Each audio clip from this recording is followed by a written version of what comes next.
Saudara, Anda kembali di 60 Menit Special Report, membuka mata, mengungkap fenomena stunting atau gangguan tumbuh kembang anak akibat kekurangan gizi kronis dan infeksi berulang masih banyak ditemukan di Indonesia. Ironisnya, ibu kota Jakarta juga belum lepas dari bayang-bayang kasus stunting, seperti kasus yang terjadi pada anak di Pondok Labu, Jakarta Selatan. Lalu, apa ciri-ciri stunting pada anak dan bagaimana cara mencegahnya? Berikut penelusuran jurnalis Kompas TV, Adinda Kusumo.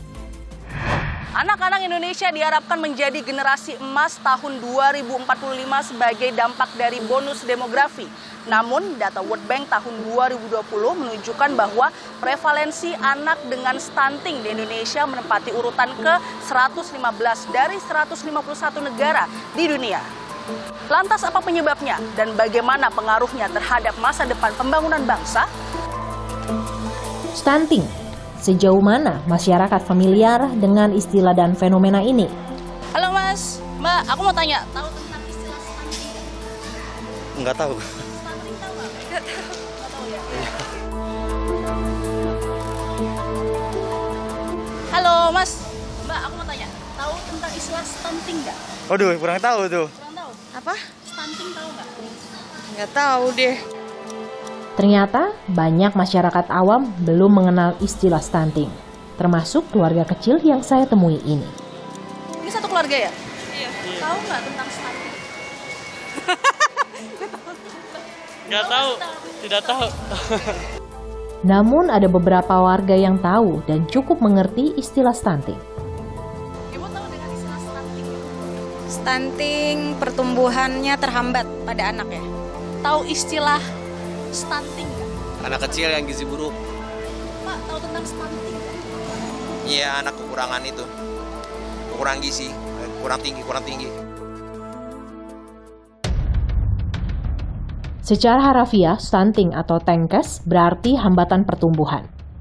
Menurut Kementerian Kesehatan, definisi stunting masalah kurang gizi kronis, kegagalan pertumbuhan anak karena tak cukup nutrisi, mulai dari anak dalam kandungan hingga usia 24 bulan. Stunting, di mana data Kementerian Kesehatan pada tahun 2021 menyebut dari 100 balita di Timor Tengah Selatan, Nusa Tenggara Timur, 48 diantaranya mengalami stunting. Menurut studi status gizi Indonesia, Kementerian Kesehatan, Kabupaten Timur Tengah Selatan adalah satu dari 15 zona merah stunting di Nusa Tenggara Timur. Banyak laporan kasus stunting datang dari wilayah perdesaan, dengan tingkat kemiskinan cenderung lebih tinggi dari area perkotaan. Namun tak berarti kawasan urban atau suburban perkotaan luput dari kasus stunting.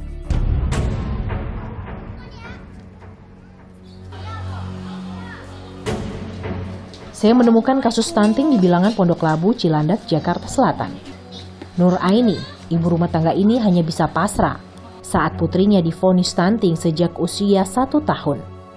Ia bercerita sang buah hati Anissa Ramadhani lahir di bawah rata-rata dengan berat 2,6 kg dan panjang 44 cm.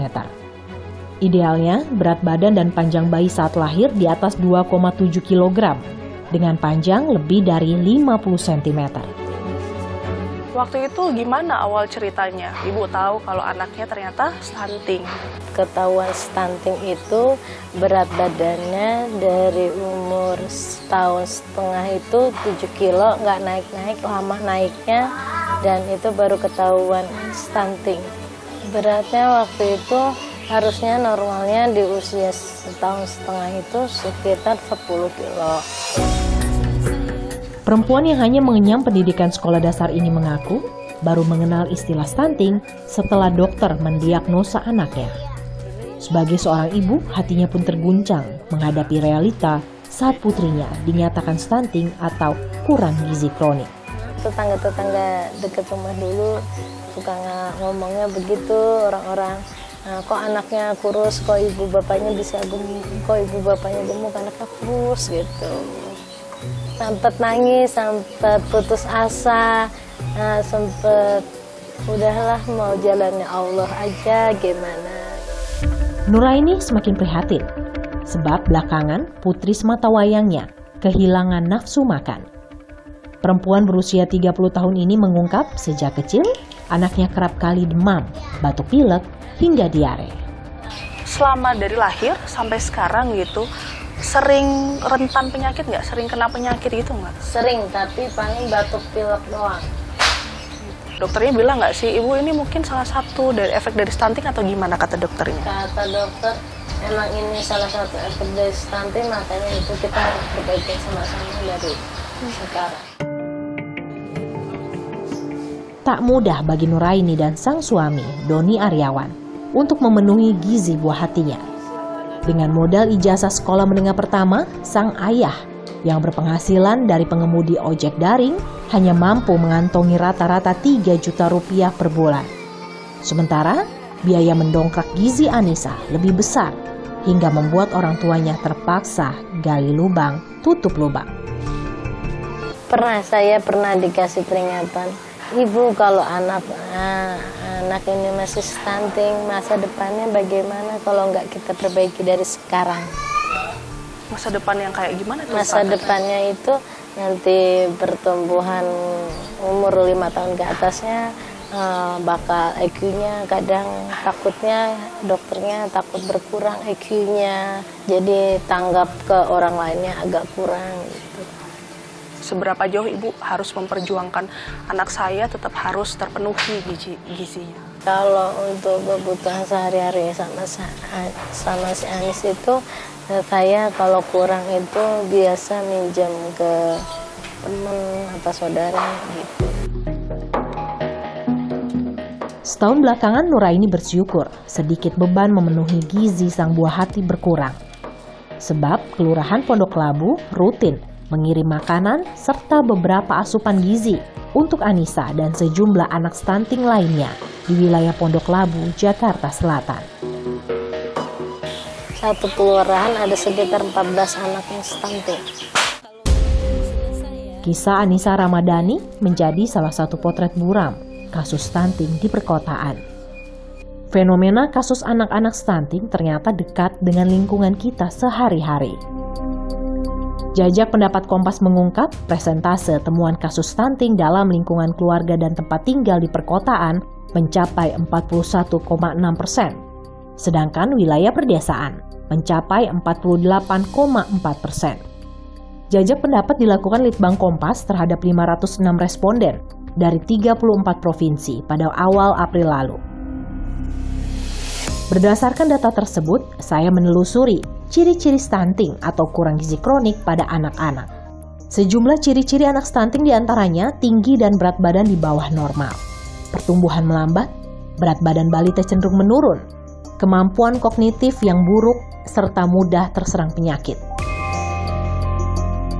Berdasarkan analisis dokter ahli gizi Tan Xiot Yen, terdapat 5 pintu masuk yang membuat anak mengalami stunting. Menurut Dr. Tan Xiot Yen, kondisi ibu yang mengalami anemia, kurang energi kronik yang ditandai lingkar lengan atas kecil dapat menjadi penyebab stunting pada anak. Selain itu, sang ibu kurang berlatih menyusui dini sebelum kelahiran untuk menghindari kegagalan ASI eksklusif. Saat ASI eksklusif gagal, anak akan menjadi rentan penyakit. Sedangkan jika beralih ke susu formula, timbul risiko intoleransi laktosa. Selain itu, makanan pengganti ASI pun belum memenuhi kebutuhan gizi secara kuantitas dan kualitas. Akibatnya, anak kerap mengalami batuk pilek, diare, dan tuberkulosis yang akhirnya mengganggu jadwal imunisasi. Dr. Tan Xiot Yen menekankan orang tua perlu waspada pada perkembangan anak selama 1000 hari pertama kehidupan anak, guna mencegah dan mendeteksi dini gejala stunting. Ya, jadi risiko stunting itu terjadi selama 1000 hari pertama kehidupan anak. Jadi dimulai dari sejak anak dalam kandungan ibunya. Di dalam kandungan ibunya bukan karena kelainan genetik, tetapi ibunya tidak cukup mendapatkan asupan gizi. Tolong diingat, anak kalau sakit nggak doyan makan. Jadi otomatis berat badannya akan anjlok dan turun dengan sangat pesat. Ini pintu stunting juga. Nah, awalnya berat badan. Berat badan itu adalah cermin asupan gizi jangka pendek. Yang kita takutkan kalau berat badan 2 kali nimbang 2 bulan nggak naik-naik, nanti imbasnya di tinggi badan. Karena tinggi badan itu adalah cermin asupan gizi jangka panjang. Ironis, Kasus stunting masih ditemukan di ibu kota. Meski tingkat pembangunan sumber daya manusia lebih tinggi dari wilayah lainnya, apa strategi Badan Kependudukan dan Keluarga Berencana Nasional (BKKBN) dalam menekan angka stunting? Dari Kementerian Keuangan dan Bappenas ada kebijakan kota yang punya ruang fiskal tinggi atau daerah yang punya ruang fiskal tinggi atau sangat tinggi itu tidak diberikan bantuan DAK, dana alokasi khusus, untuk pemberian makanan tambahan dengan harapan supaya mereka dari APBD-nya sendiri keluar anggaran untuk pemberian makanan tambahan untuk ibu hamil ataupun untuk anak balita. Oleh karena itu, akhirnya saya berusaha untuk menggerakkan gotong royong di kota. Kota banyak orang mampu, banyak orang pengusaha, industri-industri yang kemudian mampu untuk menjadi bapak asuh anak stunting.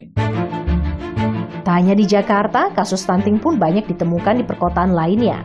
Lantas bagaimana langkah pemerintah menyelamatkan generasi emas bangsa dari risiko stunting? Saudara, tak hanya di Jakarta, kasus stunting juga ditemukan di beberapa daerah lain di Indonesia. Lalu bagaimana langkah pemerintah menyelamatkan generasi emas bangsa dari risiko stunting? 60 menit special report, segera kembali. Karena saya mendapatkan laporan pandangan mata dan saya juga melihat sendiri. Posyandu sekarang sudah menjadi kayak etalase minimarket.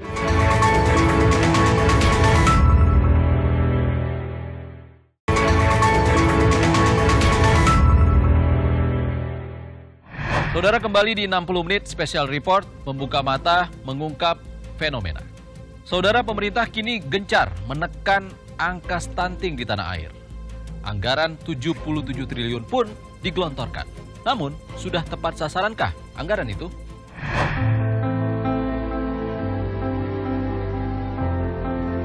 Hati Dwi Siti Ledia, ibu rumah tangga asal Cisareten, Kulon, Arcamanik, Kota Bandung, Jawa Barat, dirundung nelangsa bertubi-tubi.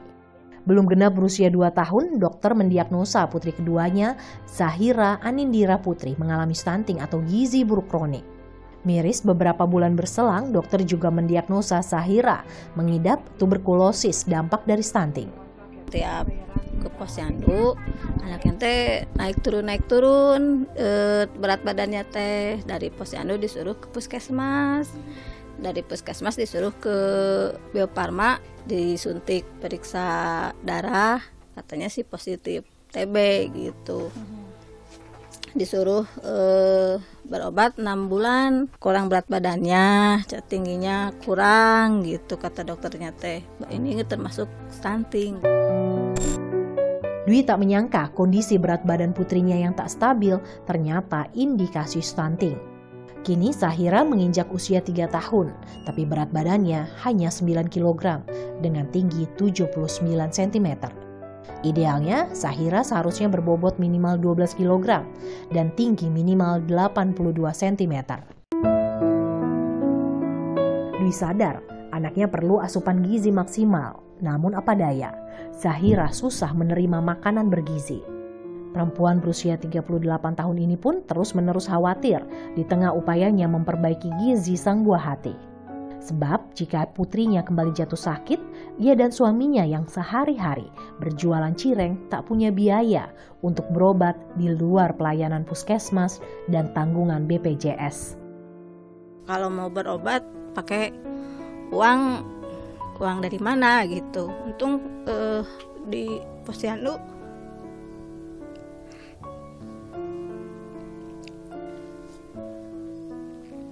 disaranin ke puskesmas, alhamdulillah gratis. Dan alhamdulillah bisa sehat.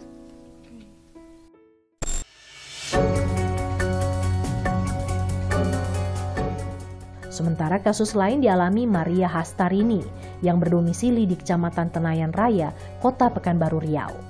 Ia tengah berjuang agar anaknya lepas dari kategori stunting. Saat usia 1 tahun, dokter mencurigai Kanza Atrena Syafira mengalami stunting sebab pertumbuhannya lambat. Tanda-tanda stunting pada Kanza mulai terlihat sejak ia lahir prematur dengan berat dan panjang di bawah rata-rata normal. Saya lupa tinggi badannya berapa, tapi untuk berat badannya itu 1,6. Itu normal Bu? Prematur. Masuk ruang hijau 3 minggu. Awal mulanya itu diberitahu sama dokter karena pertumbuhannya berat badannya agak lambat, istilah dibanding anak-anak yang lain. Dokternya istilah harusnya umur sekian, berat badannya sekian, istilah itu di bawah rata-rata. Meski demikian, keadaan ini tak membuat Maria patah arang. Guna mencegah risiko stunting yang lebih besar, Maria patuh mengikuti anjuran dokter untuk menstimulasi buah hatinya mencapai berat dan tinggi badan yang ideal sesuai usianya. Ahli gizi bilang suruh ke spesialis anak. Saya lakukan, sudah tes fisik, tes jantung, tes paru, semua normal. Istilahnya untuk mengejar setiap hari itu minum vitamin apa ya, penambah darah merah, susu, segala sesuatu yang dokter suruh udah saya lakukan semaksimal mungkin. Sebulan sekali pun kunjungan ke dokter spesialis anak. Kota Pekanbaru menjadi salah satu kota yang mengalami peningkatan prevalensi stunting dari tahun 2021 ke 2022. Kenaikan prevalensi stunting tertinggi terjadi di Sorong, Papua Barat, mencapai 7,3%. Setelah itu, Pekanbaru Riau sebesar 5,4%. Samarinda, Kalimantan Timur 3,7%. Mamuju, Sulawesi Barat naik sebesar 3,5%, sekaligus menjadi wilayah perkotaan dengan prevalensi stunting tertinggi di Indonesia. Serta Palangkaraya, Kalimantan Tengah dengan prevalensi stunting 2,6%. Ahli gizi Dr. Tan Xiaotian menggarisbawahi peran posyandu dapat menjadi salah satu faktor penting dalam strategi penurunan angka stunting. Ironisnya, ia kerap menerima laporan pelayanan posyandu belum maksimal dalam mengedukasi dan mencegah stunting. Karena saya mendapatkan laporan pandangan mata dan saya juga melihat sendiri. Posyandu sekarang sudah menjadi kayak etalase minimarket. Karena alasan untuk mencegah stunting ini fokusnya bukan pada menyusui yang benar, bukan berasal dari MPASI adekuat bikinan ibu sendiri, tetapi menjadi tumplek blek sumbangan-sumbangan aneka susu pertumbuhan, aneka susu formula, aneka makanan kemasan yang kayaknya gak ada hubungannya untuk mencegah stunting. Itu banyak sekali kader-kader posyandu kita. Itu harus mendapatkan edukasi yang mempunyai kompetensi yang jelas, ya, karena jujur ngomong cara ngukurnya aja suka salah, cara nimbang salah. Ini ada suatu hal yang menurut saya memang revitalisasi posyandu seperti cita-cita dari Pak Presiden kita, Pak Jokowi, itu sudah saatnya menjadi hal yang sangat urgent. Revitalisasi posyandu. Jadi pendidikan kompetensi seorang kader diawasi oleh nakes yang berasal dari puskesmas setempat ini menjadi sangat urgent sekali lagi. Sementara itu, Menteri Keuangan Sri Mulyani menyoroti realisasi anggaran stunting yang belum tepat sasaran. Sri Mulyani heran, sebab bayi dan ibu hamil hanya menerima kurang dari separuh anggaran stunting. Padahal total anggarannya mencapai 77 triliun rupiah. Sri Mulyani mengungkap, item yang betul-betul untuk stunting, yaitu memberikan makanan khas daerah hanya 34 triliun rupiah. Itu hanya porsi yang sangat kecil, karena dari 283 kegiatan, termasuk ganti pagar di puskesmas. Secara keseluruhan, prevalensi anak stunting di Indonesia terus menurun selama 4 tahun terakhir. Pada 2019, prevalensi stunting sebesar 27,7% dan turun menjadi 21,6% pada 2022. Pemerintah menetapkan target angka prevalensi stunting turun 3,8% pada tahun 2023. Meski mengalami penurunan, tapi capaian angka prevalensi stunting di Indonesia masih belum memenuhi standar yang ditetapkan oleh WHO, yaitu 20% dari total populasi. Indonesia tahun 2022 berada pada angka 21,6% prevalensi stunting, sedangkan target pada tahun 2024 adalah 14%. Awal tahun 2023, Presiden Joko Widodo menegaskan sejumlah lembaga negara harus serius menurunkan prevalensi stunting menjadi 14% di tahun 2024. Alasan utamanya guna mempersiapkan generasi unggul sebagai kunci berkompetisi dengan bangsa lain di masa depan. Artinya SDM unggul itu menjadi kunci daya saing bangsa. Dan stunting di negara kita menjadi PR yang sangat besar yang harus segera diselesaikan. Lalu bagaimana negara menyusun langkah menjawab tantangan tersebut? Dalam rangka untuk mengejar waktu yang tinggal 1,5 tahun untuk menjadi angka 14%, maka faktor dekat yang hamilnya lah, bayinya yang kondisi yang memang betul-betul stunting, yang perlu mendapatkan makanan, ini menjadi prioritas. Ada 5 provinsi besar, Jawa Barat, Jawa Tengah, Jawa Timur, Banten, Sumatera Utara. Terus ditambah 7 provinsi yang stuntingnya itu masih di atas 30% ya. Jadi ada NTT, ada Sulawesi Barat, ada NTB, kemudian juga termasuk Aceh, kemudian ada Sulawesi Tenggara, Kalimantan Barat, Kalimantan Selatan. Ini menjadi daerah-daerah yang kemudian kita prioritaskan. Kalau itu tertangani, maka ini bisa menurunkan secara nasional, bisa menurunkan banyak sekali gitu.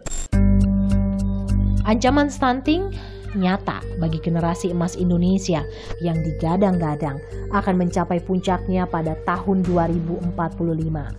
Gagal dicegah dengan penanganan yang salah bisa jadi simalakama karena anak dengan riwayat stunting membawa dampak panjang hingga dewasa.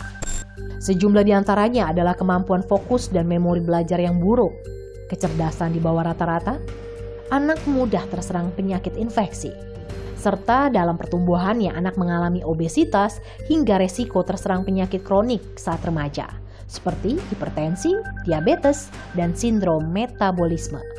Beban negara ini bakal besar sekali. Karena kita sudah tahu tadi stunting itu berakibat juga pada masalah kesejahteraan dan kesehatan. Jadi anak ini akan lebih gampang sakit, anak ini akan memboroskan JKN kita. Yang sebetulnya orang ini kan mestinya produktif, Mbak. Insya Allah sampai di usia pensiun. Ya, tetapi di usia produktif, orang ini tidak produktif. Dibandingkan dengan produktivitasnya, dibandingkan dengan beban penyakitnya lebih besar. Jadi itu yang hendak kita cegah, bahwa sumber daya manusia kita harus berkualitas. Sumber daya manusia kita harus mempunyai daya saing ya, tapi tidak mungkin generasi stunting itu mempunyai daya saing. Bijak mencegah dan menanggulangi stunting menjadi penting sebelum keadaan menjadi genting. Literasi, edukasi, dan peningkatan kesejahteraan ekonomi menjadi kunci. Sebab resiko stunting tidak dapat dipandang sebelah mata karena masa depan generasi emas bangsa menjadi taruhannya. Tak terasa 60 menit sudah kami hadir menemani Anda. Saudara, ikuti terus perkembangan pemilu melalui Kompas TV, independen, terpercaya. Mari sukseskan pemilu 2024 bersama Kompas TV. Saya, Ihsan Sitorus, undur diri. Sehat selalu. Sampai jumpa.